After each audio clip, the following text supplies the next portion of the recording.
Hello everyone, welcome back to my channel Daz English classes. आप सभी का एक बार फिर से स्वागत करते हैं हम अपने YouTube channel Daz English class पे। ठीक है, तो जैसा कि आप लोगों को मैं प्रैक्टिस मतलब जो आर्टिकल्स है, आर्टिकल्स के बारे में जो उसका लेक्चर था उसको मैंने अलग अलग पार्ट में सारे आर्टिकल्स के लेक्चर्स को क्या कर दिया है, कवर्ड कर दिया है। ठीक है, और आज मैं बात करूंगा आर्टिकल से रिलेटेड ही जो क्वेश्चंस हैं। ठीक है, ऐसे क्वेश्चन जो जनरली मतलब जो छोटे बच्चे होते हैं वैसे उसको तो काम नहीं देंगे, लेकिन वो सारे एस्पिरेंट्स जो जनरली कॉम्पिटिटिव एग्जाम का तैयारी करते हैं, जैसे कि एसएससी बैंकिंग में तो थोड़ा सा आर्टिकल का क्वेश्चन कम रहता है, बट आर्टिकल्स का क्वेश्चन पहले बैंकिंग में थोड़ा ज़्यादा रहता था। अब लेकिन बैंकिंग में आर्टिकल्स का क्वेश्चन थोड़ा कम कर दिया गया है, नहीं के बराबर ही पूछता आर्टिकल से रिलेटेड क्वेश्चन। ठीक है, लेकिन एसएससी स्टेट एग्जाम्स वगैरह सब जो होते हैं जहाँ पर भी आर्टिकल्स पूछे जाते हैं और इंग्लिश पूछे जाते हैं, वहाँ पे आज भी आर्टिकल से क्या होते हैं, बहुत सारे क्वेश्चंस आते हैं। ठीक है, तो आज की वीडियो में मैं बात करूंगा कि आर्टिकल से जो एरर्स आते हैं वो किस किस तरीके के एरर्स आते हैं। लेकिन इस वीडियो को देखने से पहले आपने अगर मेरे लेक्चर को नहीं देखा है तो उस लेक्चर को पहले देखिए, तो बातें आपको ज़्यादा समझ में आएगी,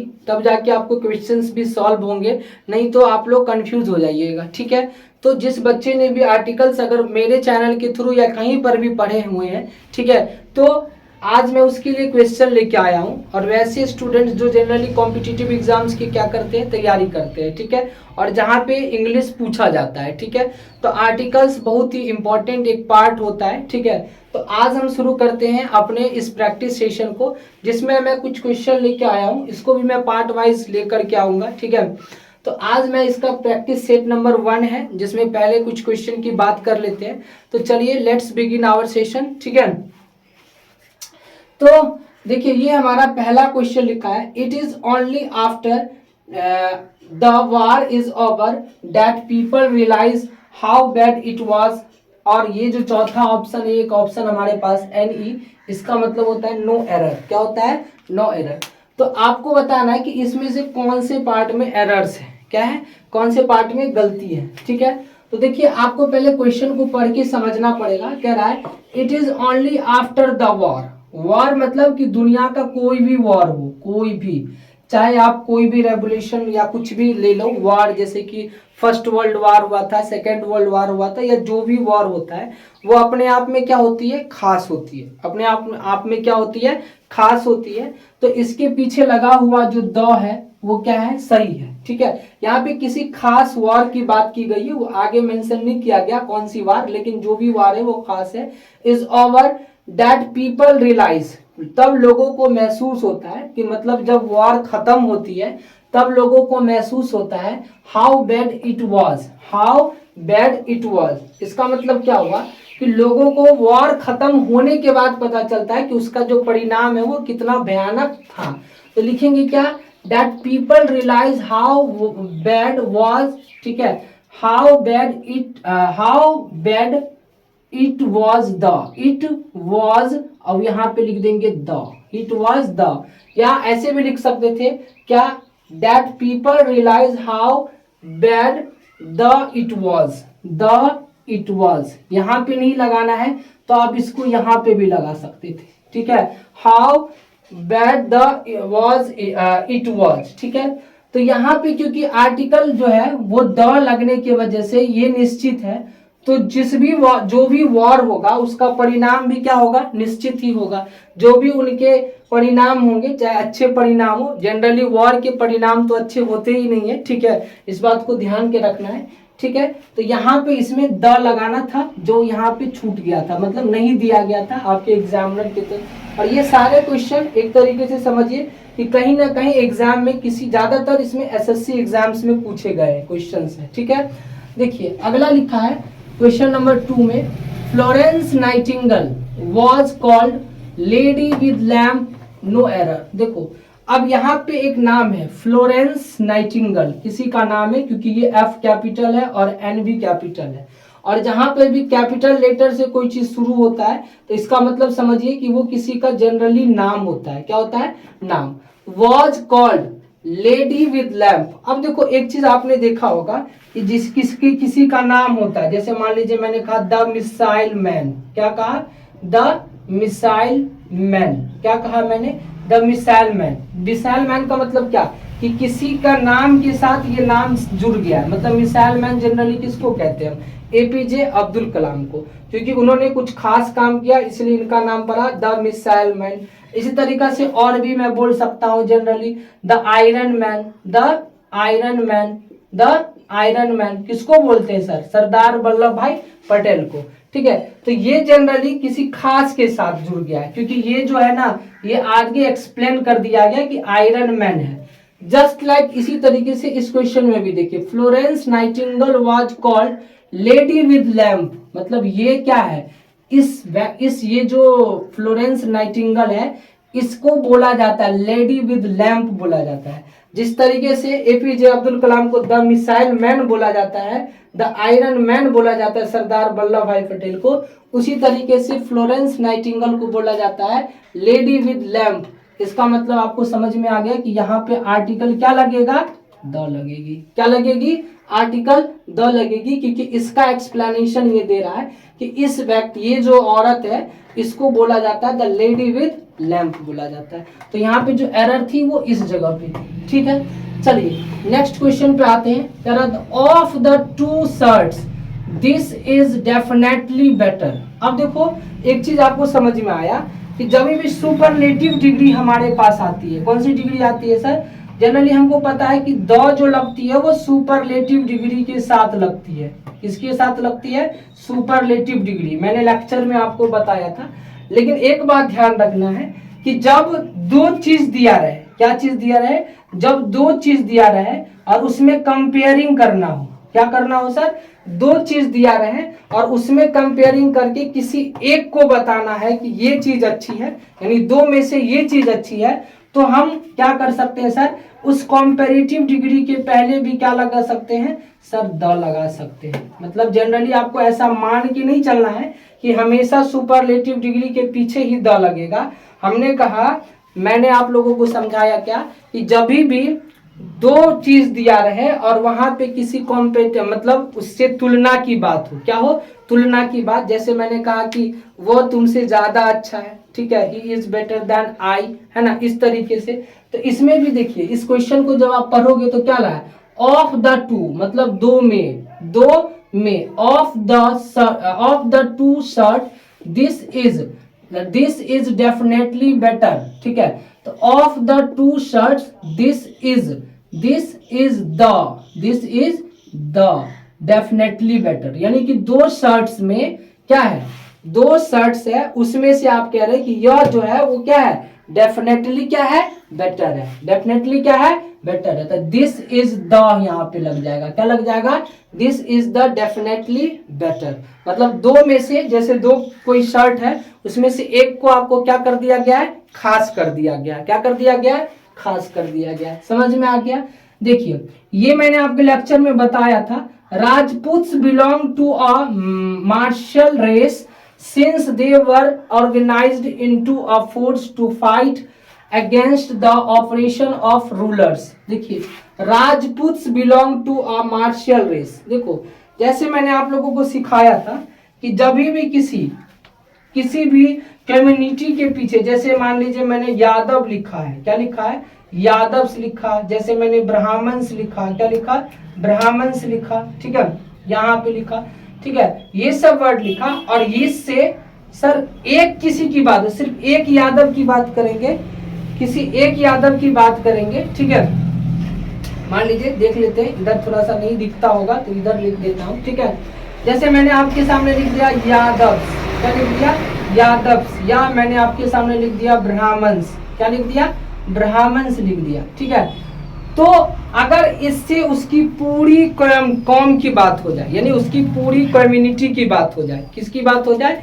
उसकी पूरी कम्युनिटी की बात हो जाए। ठीक है, तो इसके लिए इसके पीछे हम क्या लगा देंगे? द लगा देंगे। क्या लगा देते हैं? द लगा देते हैं। यानी किसी कम्युनिटी की जब बात होती है तो उसके पीछे हमेशा क्या लगाया जाता है? द लगाया जाता है। तो यहाँ पे भी देखिए क्वेश्चन में क्या लिखा है? Rajputs belong to a martial race since they were organized into the force to fight against the oppression of the rulers। यानी राजपूत एक समूह था, यानी राजपूतों का ग्रुप था, यानी कि पूरा का पूरा क्या था, राजपूत एक पूरी जाति थी।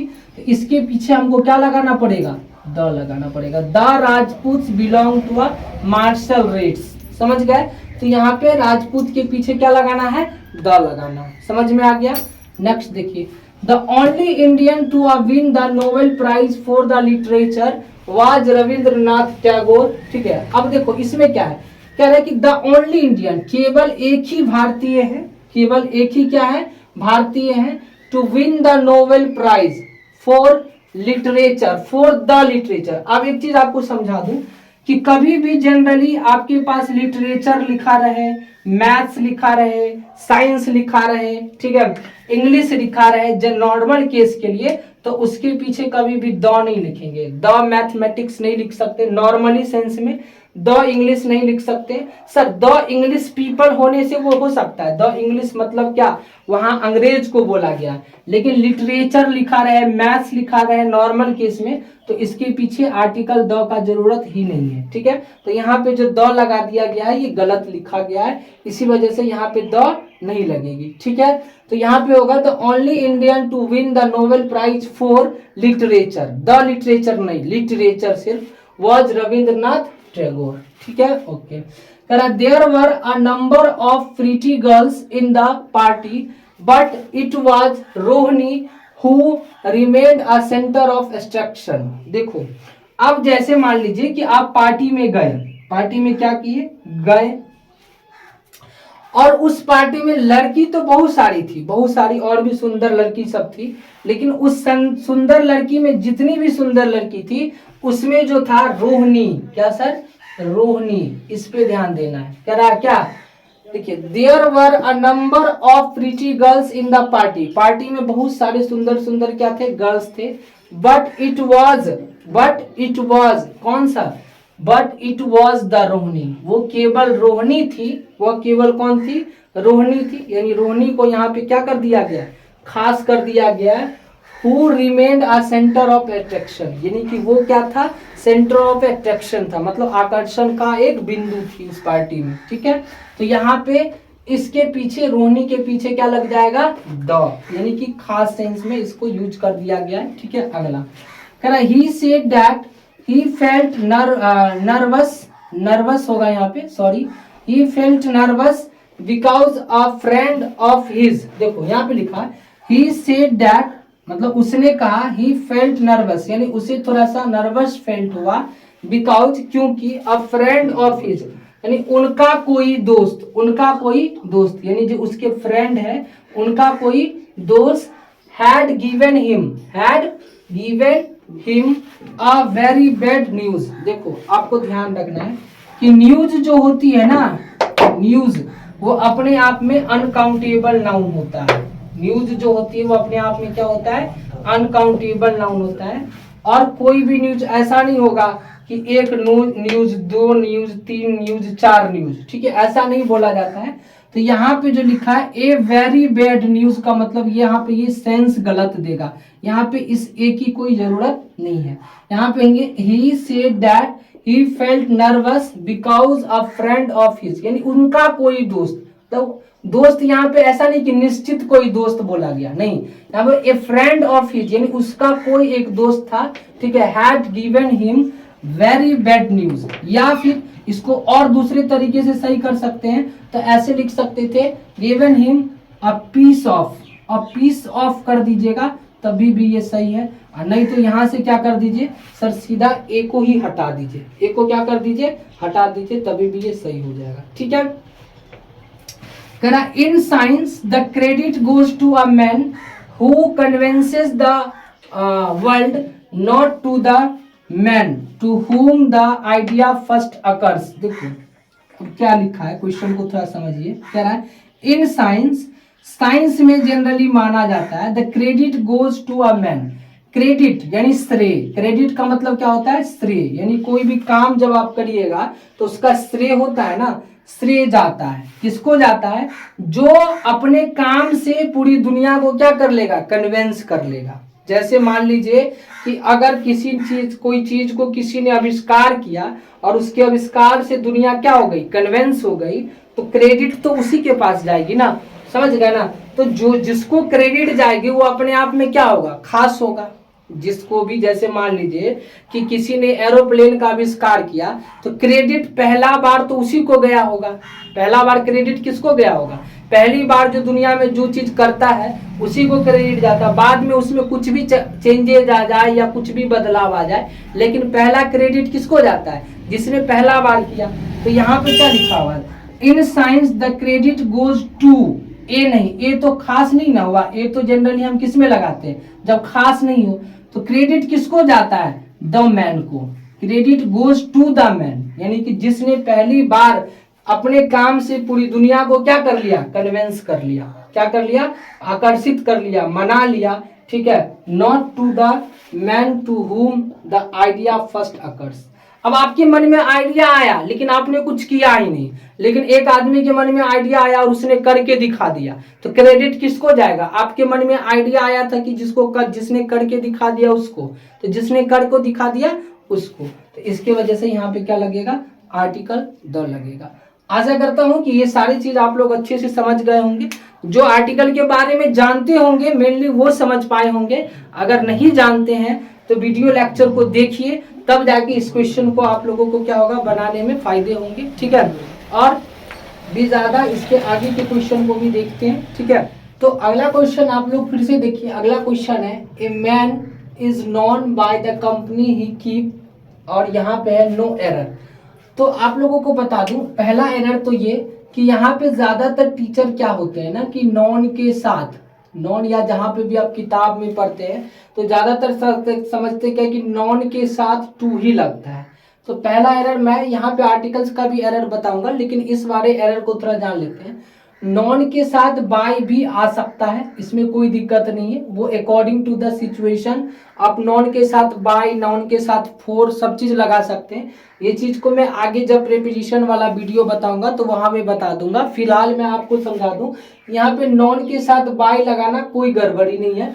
तो यहाँ पे गड़बड़ी क्या है, तो लिखा a man is known by company he keep, मतलब कि एक आदमी जो है वो जाना कैसे जाता है, सर एक जाना जाएगा जो चीज वो करता है। जैसे मान लीजिए अगर विराट कोहली जो है वो किस लिए जाना जाता है, because he is a good cricketer, तो लिखेंगे Virat Kohli is known by the cricket, Virat Kohli is known by the cricket. Virat Kohli किस नाम से जाना जाता है, तो क्रिकेट के नाम से जाना जाता है। तो इसलिए एक आदमी जो होता है वो कंपनी, जिस कंपनी में वो रहता है या जो कंपनी उसको रखती है उस कंपनी के नाम से जाना जाता है। तो इसी वजह से by the company he keep, यानी कि जिस कंपनी में वो रहता है या जो कंपनी उसको रखती है उस कंपनी के नाम से वो क्या करा जाता है, जाना जाता है। समझ गए। अगला कर, I don't like that type of a man who does nothing but find out faults in other. ठीक है, देखो कह रहा I don't like that type of a man. अब एक चीज मैं आपको समझा दूं कि यहाँ पे जो आप देख रहे हैं टाइप ऑफ इस तरीका के कोई भी वर्ड हो, जैसे टाइप ऑफ हो या फिर शॉर्ट ऑफ हो, है ना, ये सब जो वर्ड होते हैं जिसमें कि ऑफ लगा रहता है, टाइप ऑफ, शॉर्ट ऑफ, ये सब के साथ कभी भी आर्टिकल का इस्तेमाल नहीं करा जाता। तो यहाँ पे कोई आर्टिकल की जरूरत नहीं है, यहाँ पे किसी भी तरीके की कोई आर्टिकल की हमें जरूरत नहीं है। तो आई डोंट लाइक, ठीक है, that type of man who does nothing but finds faults in others. समझ गए। अगला नेक्स्ट है, Surdas is often called Milton of India although he had no political ambitions. देखो सूरदास को ज्यादातर लोग क्या कहते हैं, आपको मैंने ये चीज समझाया है कि जब किसी चीज के जब दो नाम को उसके नाम की वजह से नहीं उनके काम की वजह से जाना जाता है। ऐसे Kalidas is the Shakespeare of India, हम क्यों बोलते हैं कि कालिदास का जो गुण है वो शेक्सपियर के गुण से सिमिलर है। तो वहां पे उनकी क्वालिटी की बात हो रही है, ना कि उनके नाम से बात हो रही है। नाम रहता तो आर्टिकल की जरूरत ही नहीं पड़ती। तो यहाँ पे क्वालिटी की बात हो रही है, इसलिए एज अ प्रॉपर नाउन नहीं, यहाँ पे ये as a common noun use हुआ है। इसी वजह से यहाँ पे लिखेंगे Surdas is often called the, क्या लिखेंगे, often called the Milton of India, Milton, the Milton, यहाँ पे मिल्टन नाम नहीं, नाउन यूज हुआ है, इसी वजह से यहाँ पे क्या लगेगी, द लगेगी। समझ गए, क्या लगेगी, द। कह रहा है authorities have derived request for a private hospital care to the accused। यहाँ पे देखो ये क्वेश्चन जितने भी थे वो एसएससी के थे। ये क्वेश्चन 2016 एसबीआई पीओ का है। देखो तो इसका क्वेश्चन का स्टैंडर्ड भी थोड़ा अच्छा रहेगा, इस बात को मान के चलना है, क्योंकि अब जनरली जो बैंकिंग एग्जाम्स होते हैं वहां पे एसएससी का जो आर्टिकल्स का जो वेटेज है वो कम हो गया है। आर्टिकल्स नहीं पूछता है लेकिन ये पूछा गया। देखो लेकिन हमें पूछा क्या गया है, देखो ये जो वर्ड है ना द यहाँ पे जनरली ये जो आप देख रहे हैं एक्यूज, एक्यूज वैसे क्या होते हैं, वर्ब होते हैं। एक्यूज जो है वैसे क्या होते हैं, वर्ब होते हैं। लेकिन जो वर्ब होते हैं कभी कभी वो नाउन की तरह भी काम कर जाते हैं। वर्ब जो होते हैं वो कभी कभी नाउन की तरह भी काम करते हैं।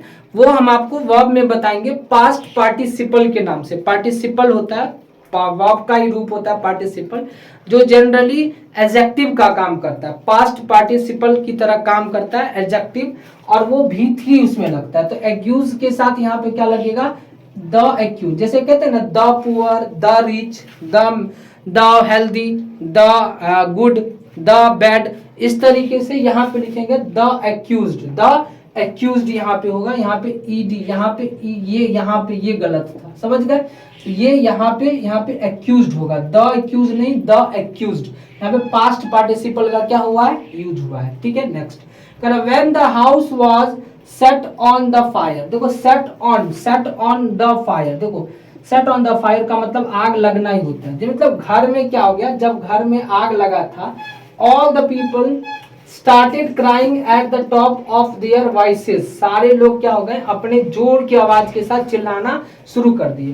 देखो सेट ऑन का मतलब तो फायर ही होता है। तो जो चीज के लिए बना है, जैसे स्कूल है तो पढ़ने के लिए बना है, कॉलेज है पढ़ने के लिए बना है, जो भी चीज है, हॉस्पिटल है इलाज करने के लिए बना है। सेट ऑन का मतलब क्या होता है, सेट ऑन फायर का मतलब आग लगना ही होता है। तो जो चीज जिस काम के लिए बना है वही काम अगर वो कर रहा है तो वहां पे आर्टिकल की कोई जरूरत है ही नहीं। तो यहाँ पे सेट ऑन द फायर नहीं, सेट ऑन फायर होगा। क्या होगा, सेट ऑन फायर होगा, समझ गए। तो यहाँ पे द की कोई जरूरत नहीं थी हमें। ठीक है, नेक्स्ट है, अगला है a first step in a rational solution to any problem is the recognition of the fact that a problem exist. ठीक है, यहाँ पे समझिए, कह रहा अब मैंने आपको कल ही के वीडियो में समझाया था कि ये जो नंबर है ये ऑर्डिनल्स नंबर होते हैं। कौन से नंबर्स होते हैं, ऑर्डिनल्स नंबर। ठीक है, ऑर्डिनल्स नंबर का मतलब फर्स्ट, सेकंड, थर्ड, फोर्थ, ये इस तरीके के नंबर्स होते हैं। और इसके पीछे हमेशा क्या लगता है, द लगता है। तो इसके पीछे यहाँ पे ए लगाने की कोई जरूरत नहीं है। यहाँ पे क्या है, ये द है। क्या है यहाँ पे, ये द है। ठीक है, यहाँ पे the first step in a rational solution, बस इतना समझना है। हिंदी आपको ज्यादा जरूरी नहीं है जानना, मेनली जो आपको ये जो आते हैं एरर्स वो कैसे आते हैं ये समझना है। और आज का मैं लास्ट क्वेश्चन आप start. I have bought these pens for 50 rupees per dozen.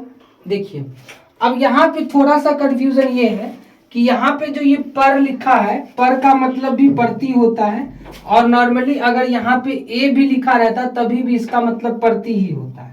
लेकिन कंफ्यूजन यहाँ पे ये है कि जब हम कोई भी काम, जैसे मान लीजिए क्या कि गाड़ी जो है वो एक मतलब क्या, जैसे मान लीजिए 100 किलोमीटर घंटा के रफ्तार से चल रहा है तो वो हमेशा चलेगा 100 किलोमीटर प्रति घंटा के हिसाब से।